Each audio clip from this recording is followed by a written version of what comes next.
Hey guys, it's Yishan here. I'm excited to bring you guys another Math and Yu-Gi-Oh video. This time we're covering a very famous Yu-Gi-Oh card, Pot of Desires. In this video, I'm going to break down and give you a program that you can run on your own computer to figure out how many Pot of Desires you should play in your deck. And in this video, I'm going to go through the math behind that program so you can understand it and run it for yourself and make some of your own decisions. All right, guys, but before we get into the meat of the video, I would really appreciate it if you guys would consider subscribing, because these videos do take a lot of work to make. This one took me probably like 10 hours, probably plus. So please consider subscribing. I would really appreciate it. Let's get right into the video. Okay, so here we go. The math behind Pot of Desires, right? And the main question, I would say, is how many should you play? That's the main question. Some people say you play 3, some people you say play 2, some people I've even seen play 1, right? And Pot of Desires, it's a very straightforward card. Just banish the top 10 cards of your deck face down, draw 2 cards. However, because it's so simple, we can actually do a lot of calculations behind it to calculate sort of an optimal way to play Pot of Desires in your deck. Okay, so I see 2 arguments, and usually people argue between 2 Pot of Desires or 3 Pot of Desires, but here are the 2 arguments I see. Desires is played at 2 because you don't want to see the second copy, because in grind games you might draw a bunch of extra Desires. That's why you run 2. Basically, that's the first comment. And the second comment is, well, you want to see Desires every game, so you play 3.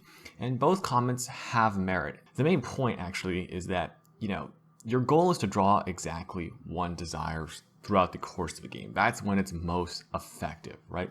So you're trying to maximize that chance while also minimizing the chance that you draw second Desires throughout that game, right? And so some people say, well, the best ratio to do that is to play 2. And some people say, well, you should play 3 because then you'll see it more often, right? So, it really depends. And that's really the 2 different approaches that I see. So we're going to give you a mathematical tool, a mathematical program to solve this yourself. Okay, but first I want to get into how to do some basic calculations, because I think a lot of people misunderstand how Pot of Desires works, how to do some calculations behind Pot of Desires. So let's take a look, right? Lots of people do these incorrectly. So let's take an example, right? I'll give you an example, and here we go. So the example is, assume I have 35 cards left in my deck. One of those cards is a Pot of Desires, right? So I have 1 Pot of Desires and 35 cards in my deck. I activate a Pot of Desires. What is the chance I draw into another Pot of Desires, right? So this is a pretty interesting question. So I'll give you a little bit of time to think about it. You can pause the video here. If you just want to enjoy the show, then I will go and reveal the answer to you. Okay, so here we go. The answer is, it's actually just 1 in 35. That's it. And a lot of people say, wait, Yishan, what about the 10 cards that you banish face down? Don't you have to calculate that somehow?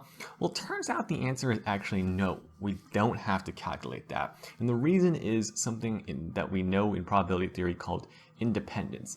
And basically what independence is if you know the outcome of one event, it does not affect the outcome of another. Now, if you know the 10 cards that you banished face down, if you know what they were, then this probability, this 1 in 35 probability, will change. However, when you activate that Pot of Desires, you don't know which 10 cards you're going to banish face down. And so as a result, it's actually just still 1 in 35, because knowing that you're going to banish 10 cards face down doesn't give you any extra information. You just know that you're going to banish 10 cards face down. So I just wanted to add that in there. A lot of people get confused when they're doing Pot of Desires math. So something to think about is the this independence theory. Now I don't want to get too into it, but you can read into it yourself if you want.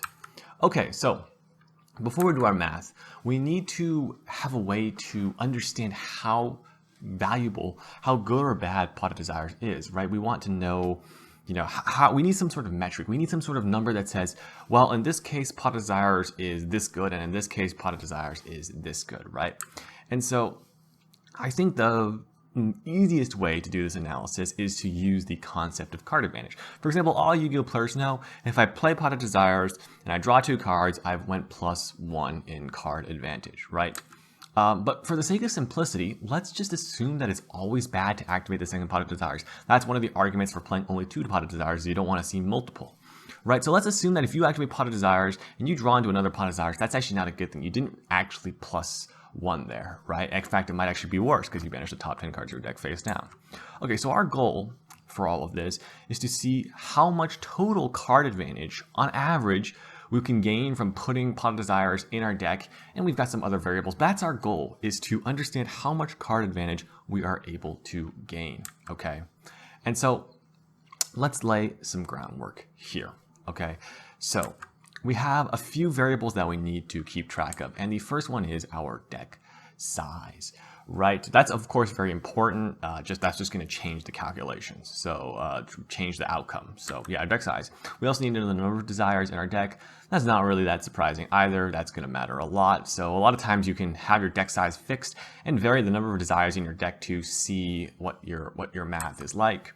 The number of cards we expect to draw in a game. This is another very important variable, and something you can do is just to actually look through your previous games if you play on Dueling Book to see about how many cards you're drawing every game, not including Pot of Desires draws. So for example, if you are playing games that last 3 turns, then you might say you draw 8 cards on average per game, right? And then the last variable, which is also the most complicated variable, most confusing variable, is the negative value of a banished 10 face down. So let's get into this 4th variable, because this is the most complicated variable and the one that you need to understand so that we can do our calculations. So what the heck do you mean, Yishan? What is this negative value? What the heck are you talking about? Negative card advantage? What do you mean? Well, okay, so to help you guys understand this, I asked 2 really good players, right? And I wanted to try to see if I could make this banished 10, understand how bad is this banished 10 in terms of card disadvantage. Now I know banishing 10 cards face down does not actually mean card disadvantage.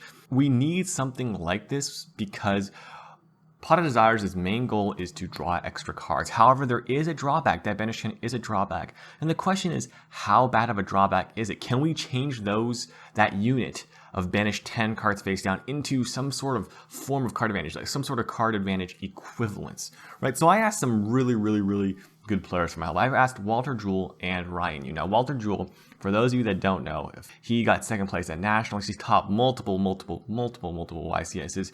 If you ever see him at an event, he's really high likelihood to top. Very strong player.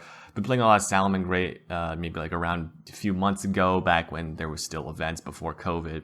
And then we also have Ryan Yu. You might know Ryan Yu, famous Dragon Duelist player, a famous Sky Striker player. He was able to win LCS3 with Sky Striker, I think. And so I asked these guys some questions to help us understand, how can we equate these 10 banished cards into card advantage? How does that work? Okay, so I asked them this question. I said, Ryan or Walter, let's say, we sat down for a duel and, I offered you a deal. I said, hey, if you banish the top 10 cards of your deck face down, I'll let you start with an extra card. Basically, we're simulating a Pot of Desires here. And I asked him, would you accept this proposition?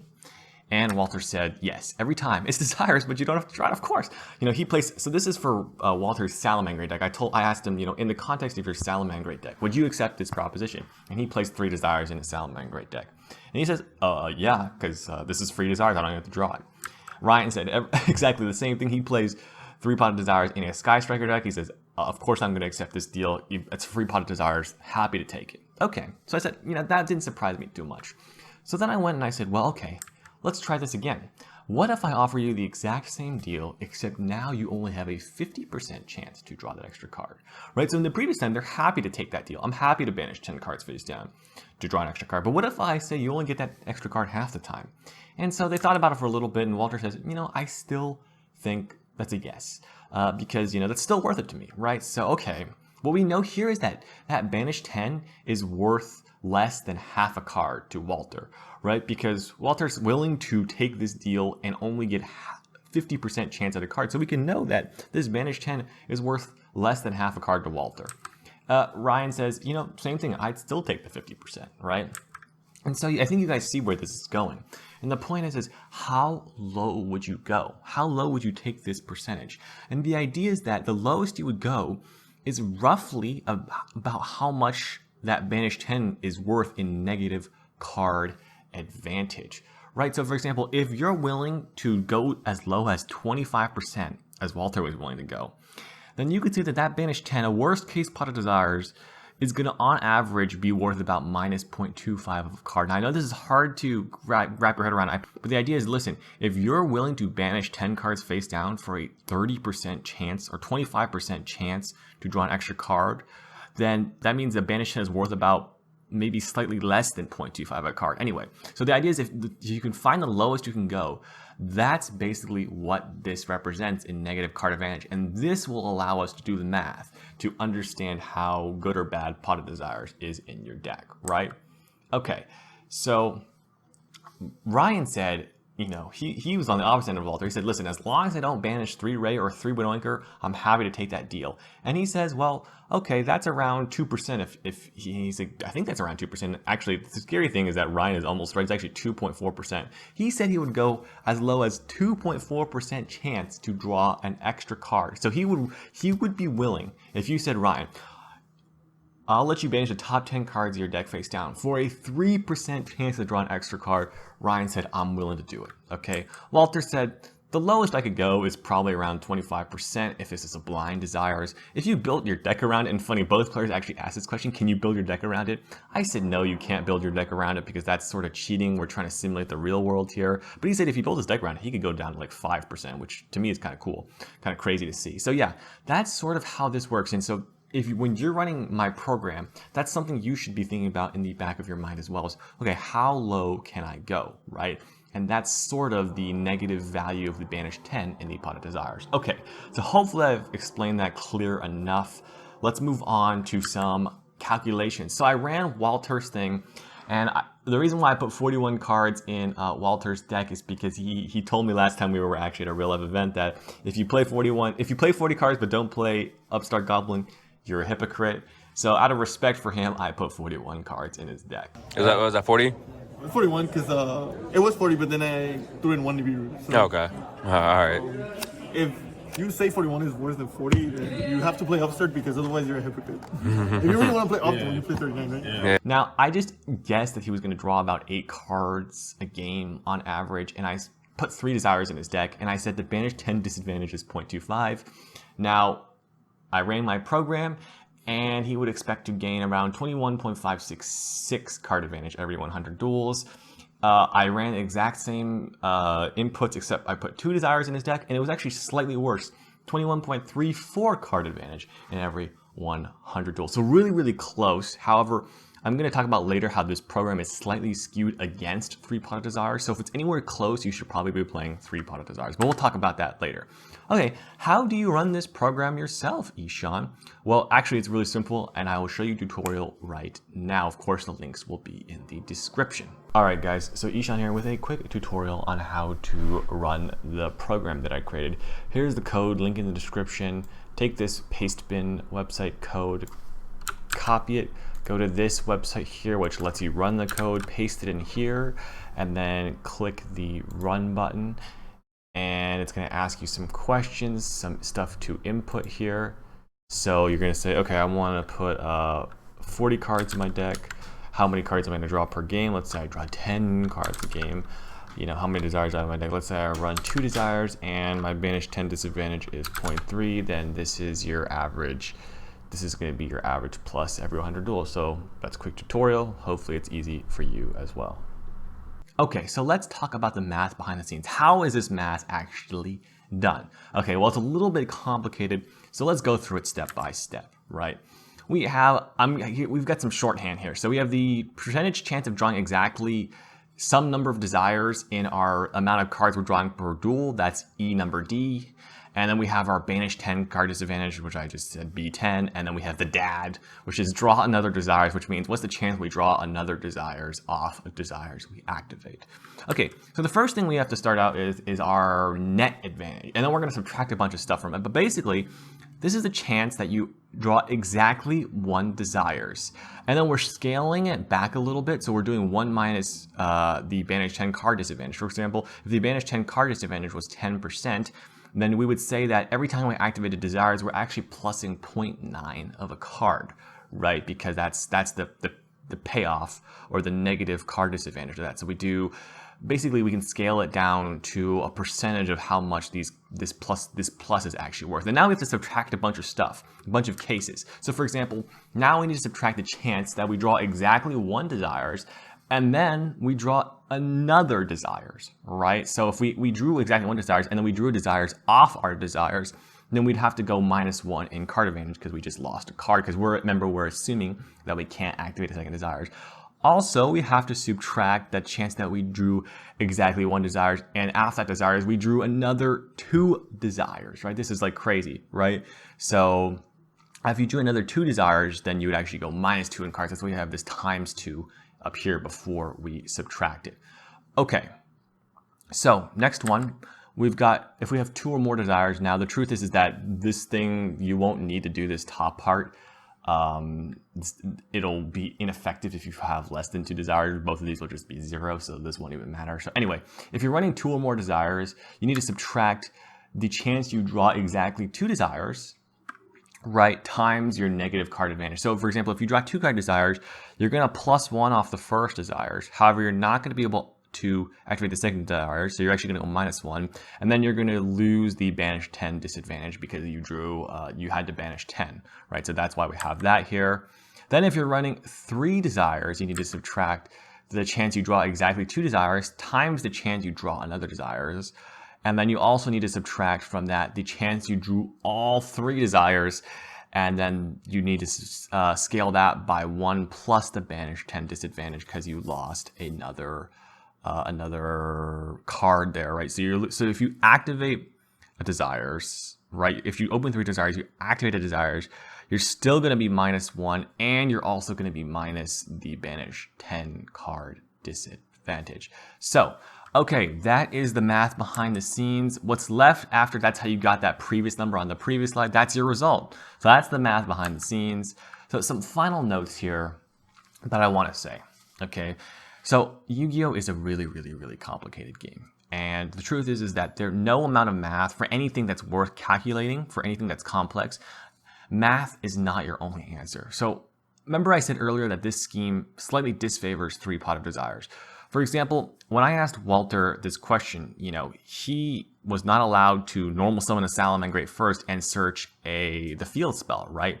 He had to do a blind desire. So actually, if he could almost search the field spells first, he could probably even say that desires is worth less negative card advantage, right? So this is a worst case pot of desires. Also, this doesn't account for, I could try to implement this, but it's pretty complicated, is that if the cards earlier in the game are worth more than cards later in the game, right? So if you have 3 desires, you're more likely to draw cards earlier in the game and not be able to draw cards later in the game. However, for example, if I asked you as a Yu-Gi-Oh player, we're in the middle of a duel, and I said, hey, would you rather draw 1 card now or draw 1 card 3 turns from now? Of course you're going to say now. You want the card now, right? It's sort of like investing money.